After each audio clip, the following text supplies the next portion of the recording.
Alhamdu utawi segala puji. Mana yang artinya segala itu mana? Yang artinya segala adalah al. Al di situ adalah al istighraqiyah.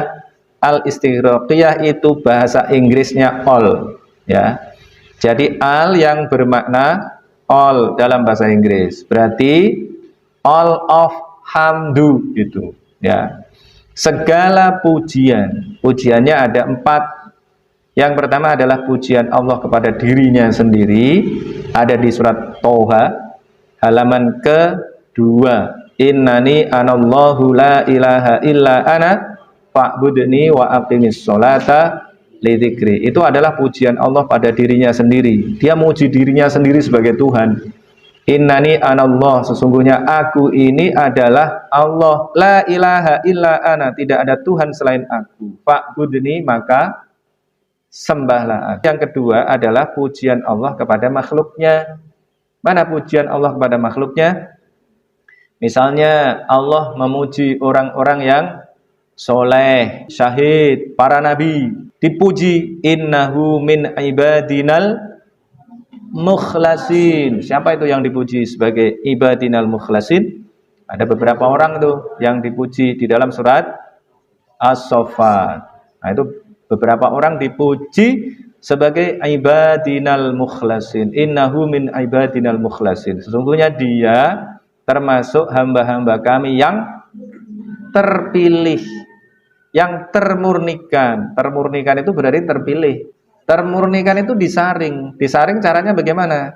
Nyaringnya nyaring teh atau menyaring emas. Kalau nyaring teh yang diambil apanya? Yang diambil airnya, berarti yang lolos atau yang tertinggal di dalam saringan? Yang lolos. Padahal Nabi ini disaring yang lolos atau yang ada di dalam saringan. Banyak mana? Yang lolos atau yang ada di dalam saringan? Ya tergantung konteksnya apa. Tapi kalau tadi itu kita mencari emas misalnya, yang diambil adalah yang tertinggal di saringan.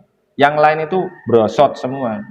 Tapi ada satu orang yang kemudian terpilih. Maka kalau tadi nabi-nabi tadi disebut di dalam surat As-Saffat tadi disebut sebagai innahu min ibadinal mukhlasin, Nabi Muhammad disebut sebagai Al-Mustafa. Al-Mustafa itu konteksnya adalah menyaring apa? Coba kalian ingat-ingat di dalam Al-Quran, di dalam surat Muhammad.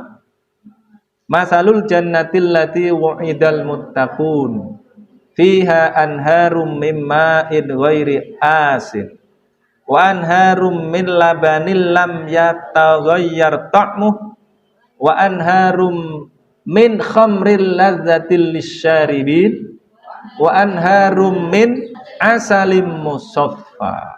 Nah, kalau pakai konteks yang ini gimana? Min asalim musaffa. Dan nanti itu di akhirat ada sungai-sungai yang isinya adalah madu yang dimurnikan, musaffa. Kemudian membentuk kata Mustafa. Nabi itu adalah orang yang disebut sebagai Al-Mustafa. Al-Mustafa itu berasal dari kata sofa. Sofa kemudian juga diklaim oleh orang-orang yang menekuni bidang tasawuf disebut sebagai akar kata dari tasawuf.